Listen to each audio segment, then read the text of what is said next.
Hey everyone, today I'm creating 10 cards using 49 and Market products. The collection that I've used today is Vintage Artistry Tranquility, and I'm using the rub-ons, 2 of the washi tapes, the normal stickers, and then also the postage stamp style. I'm also using some of the ephemera, I believe. I've recently purchased 3 of these Simon Hurley Lunar pastes in the metallic style, the gold, the silver, and the brass kind of colour. And I do use the silver one today, and the colour of that, or the name of that colour, is Shady. For the pattern paper, which I'm going to use in 5 1/4 by 4 inches as a bit of a base layer, I am just using leftovers. So they were from half-used paper packs. Anything that I could find that was in the same colour family but quite pale were the ones that I selected.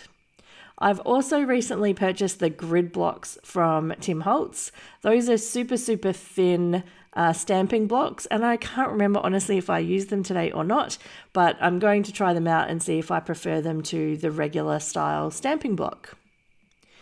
All of the washi tape items that I use today are from these 2 rolls here, and there are so many different pictures on them that it really did help me to create some cards that had lots and lots of different interest without creating a whole ton of bulk. Before I started the process, I sat down and wrote out some instructions. I wasn't sure that I would be confident building up the different layers of the card detail itself, so I did a little note. You can see it on the screen. Step 1 was to cut the base panels, and then from there I'm going to do some splatter. I'm going to put 2 transfer rub-ons. I'm going to do some washi tape decorations. I'm going to use the washi stickers. I'm going to look at the die cuts, and then I'm going to add a sentiment. So I already have in mind the 7 steps that I'm going to follow to try and create amazing cards. Let's see how we go. So here we are doing step 2. I am not very good at splattering, I figured out. I did water down some of the Lunar paste a little bit onto one of the blocks, and I've got a paintbrush and I'm just flicking it on.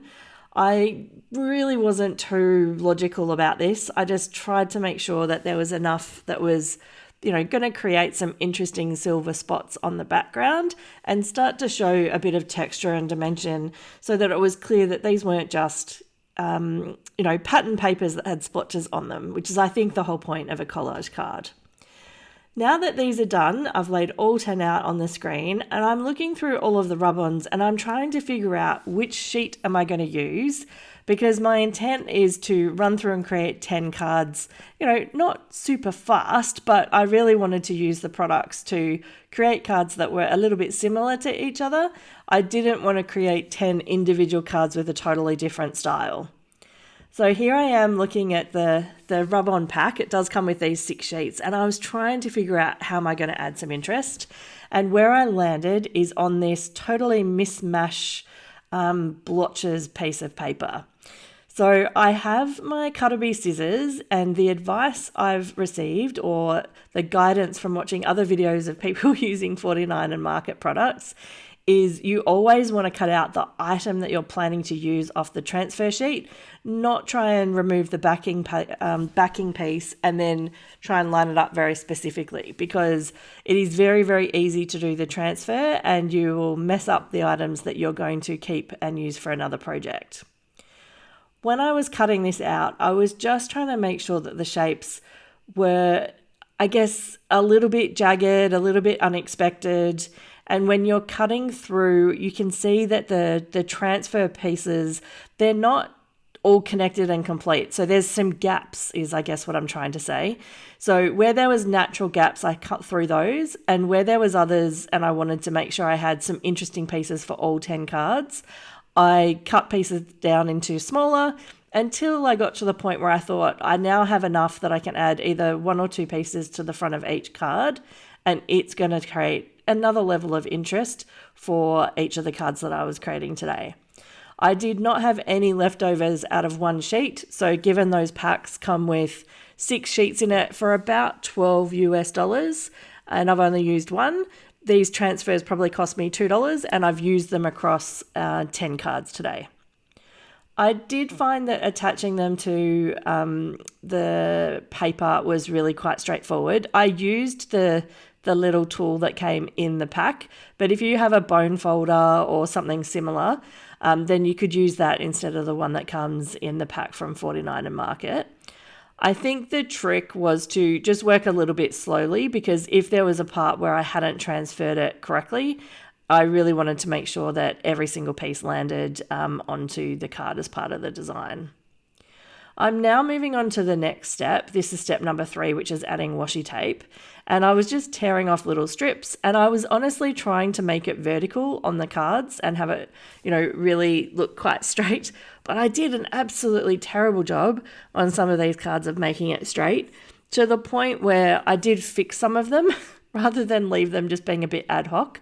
I did peel it up and try again to make sure that it wasn't at, I think if it was at a weird angle, so it looked deliberately weird, that would be fine. But if it's almost perfect but not quite, then to me it just looks like it was incorrect. I'm now using a second piece of the washi tape, and this one is quite narrow. I think this is 1/4 of an inch or even smaller. And so adding this to the card, just again, I literally tore off a couple of pieces. On some of these I put 1, and on others I put 2. I was honestly making it up as I went along. I had no design, no layout. I was just trying to make sure that everything that I was doing was a little bit kind of to the bottom left-hand side of the card. But other than that, I had no plan. So the washi tape was really fun. I'm not sure about you, but I have quite a big stash of washi tape just that I've collected over the years. And for this project, I have used all of the products from the same collection, but it did make me realize that I probably could dig out those washi tapes and use them in more projects than I have done so far. At this point, I'm going through the ephemera pack. There are so many cool things in this pack. It is so eclectic. There's big outline pieces, there's small pieces, there's bits that are kind of nested within each other, so you can kind of pop the pieces out and you can use the outline or the main piece in the middle. And if you got very clever about it, you could probably use, the outline and the middle and the heart, for example, and put some on some foam tape so you got a bit of dimension, and one was kind of sitting outside of the other. I was really working on quite small projects here, and with quite a small area. It's not like I was doing a scrapbook page or something that's 12 by 12 and a lot bigger. So I was sorting through with some really basic elements in mind, and I really didn't stretch my creativity too much. I tried to pick something that I just thought would be pretty simple, and then I think as I get more confident with creating these types of cards, I will use some of the more complex items or figure out a way to incorporate those into a card front. I'm pretty sure that as part of this process, I really just picked one of these elements per card. They're not quite chipboard, but they're really quite heavy elements. So they really do have a presence on the front of the card, and they look really, really cool. I absolutely loved them. For a few though, actually you can see that I did pick some sentiments out of that bunch, and then I will top the sentiments up with other items. These are the washi stickers, and I have never ever used washi stickers before I created these cards. And I basically decided to cut out one strip that had every single design that was part of the washi stickers, because it basically just keeps repeating across the roll. And I thought, if I can create 10 cards using these stickers here, then that means that I've been able to incorporate pretty much all of the washi sticker designs. I started with the bigger ones, so things like the flowers and the butterflies and the ones that were going to create an absolute feature on a card or extend the feature point to make it a little bit bigger. Then I started working through and trying to decide how to add a bit of an interesting element to each of the cards themselves. You can see in the middle one, in the top row, I've got those two tickets. So they're kind of old school amusement ride tickets. They've come out of the ephemera pack, and I've added those as an element of interest. And at this point I thought, okay, I'm really not sure what to do next. And when I'm not sure what to do next, I move on to another task. And the next task was just glue down what I had. And I felt like if I put a few things in place, then those decisions are made, and then I'm really adding interest around it. It just, I don't know, when that's how my mind works. If I'm not sure, I'll just move on to another task and then I'll come back and have another go. And looking at those washi stickers and trying to figure out how to add them to the card and add to the design and not make it look really messy and like I have too many things on the card. That was my concern about creating this style. Will I overdo it? Will I underdo it? Will it not look balanced? So working through and just using my liquid glue to add the first few pieces was a very good distraction from the washi stickers themselves. If you're enjoying the video, it would be fantastic if you could hit the like button. That is how YouTube knows you're enjoying it, and it will help them spread to more viewers or more new viewers. I am also pretty close to getting to 3,000 subscribers. So if you're not subscribed and you'd like to see more content, then please hit the subscribe button. All right, so I'm back to the washi stickers, and now I'm just finding any element that I can, and I am adding it to whichever one of the 10 cards makes the most sense. Now, there's the butterflies are pretty straightforward. The one that I added to the top left was just a series of numbers. And so that was, that could have gone on any of the cards quite easily. There's a few things on here that are black and white, and I really enjoyed adding the black and white elements. I found that I could add those to any of the cards and it wouldn't be a distraction and it wouldn't mess with, I guess, the color combinations that we're using for each of these cards today. If there was one thing that I would possibly do a little bit differently, it would be that maybe what I should do next time I try this is rather than using the colored pattern paper, I should start with white. Now, I do think that might be harder and I might feel a bit more pressure because I'm starting with absolutely no interest on the back at all. And I have to do that with either adding some stamping or some splatter or whatever I add in terms of transfers. But I do think that because these were the mint color green, it did impact some of the colors that I was putting on top. Now, don't get me wrong, I absolutely love these cards. I think they came out really, really nicely. Much better than I was expecting, to be honest. But I'm just thinking through, what would be the next challenge that I would give myself for this style of card. As I say, I am so far outside of my comfort zone, it is not funny.